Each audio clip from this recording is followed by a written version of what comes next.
আসসালামু আলাইকুম রহমতুল্লাহি বারাকাতুহু। আমি আজকে ই নামজারি ব্যাপারে কিছু আলোচনা করব।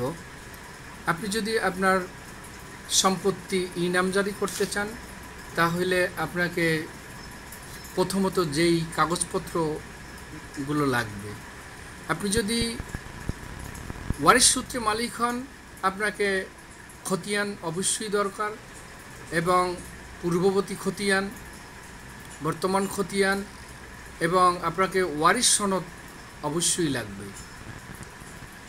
এরপর আপনি যদি কবলা বলে মালিক হন, তাহলে দলিল, বায়া দলিল, সেখানেও আপনাকে খতিয়ান অবশ্যই প্রযোজ্য।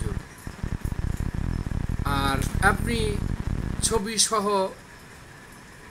এবং ভোটার আইডি কার্ড সহ খতিয়ান, ওয়ারিশ সনদ এসব সহ আপনাকে আবেদন করতে চাইলে সহকারী ভূমি বরাবরে আপনাকে অনলাইনে আবেদন করতে হবে। সহকারী ভূমির বরাবরে আবেদন করলে তিনি আপনার এই আবেদনটাকে আপনার ইউনিয়নে, কোন ইউনিয়নে আপনার জমি, সেই ইউনিয়ন তহসিলদারের কাছে সহকারী ভূমি আপনার আবেদনটা প্রেরণ করবেন। আপনি আবেদনকৃত আপনার সমস্ত কাগজপত্র ফাইল আকারে তহসিলদার বরাবরে আপনি জমা দেবেন। সব কিছু ঠিক থাকলে জমির পরিমাণ, হিস্সা, এগুলো খুব গুরুত্ব সহকারে দেখবেন। আপনার তহসিলদার রিপোর্ট প্রদান করলে আবার সহকারী ভূমির বরাবরে তিনি রিপোর্ট প্রদান করবেন।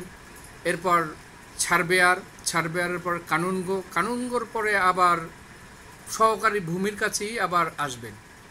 এবার আপনার সমস্ত কিছু ঠিকঠাক থাকলে সহকারী ভূমি অ্যাসিল্যান্ট তিনি যদি চান আপনাকে অনুমোদন দিবেন তো দিবেন, তিনি যদি না চান দিবেন না। কিন্তু তিনি যদি না দেন, কি কারণে দেন নাই আপনাকে, সেটা তিনি স্পষ্টভাবে উল্লেখ করবেন এবং আপনাকে মেসেজ দিয়ে জানানো হবে। আপনি জানতে পারবেন। আর আবেদন সহকারী ভূমির কাছে যখন কানুনগো রিপোর্ট হওয়ার পর আসার পরে আপনাকে শুনানির জন্য তারিখ দেওয়া হবে। শুনানিতে আপনার মূল কাগজপত্র সহ আপনাকে উপস্থিত থাকতে হবে। তারপরও যদি আপনাকে সহকারী ভূমি যদি আপনার অনুমোদন না দেন, তাহলে তিনি স্পষ্টভাবে আপনার কী কারণে দেওয়া হয়নি সেটা উল্লেখ করবেন এবং আপনি সেই জিনিসগুলো সংশোধন করার পরে আপনি পুনরায় আবেদন করতে পারবেন। আশা করি আপনাদের কথাগুলো অবশ্যই কাজে লাগবে।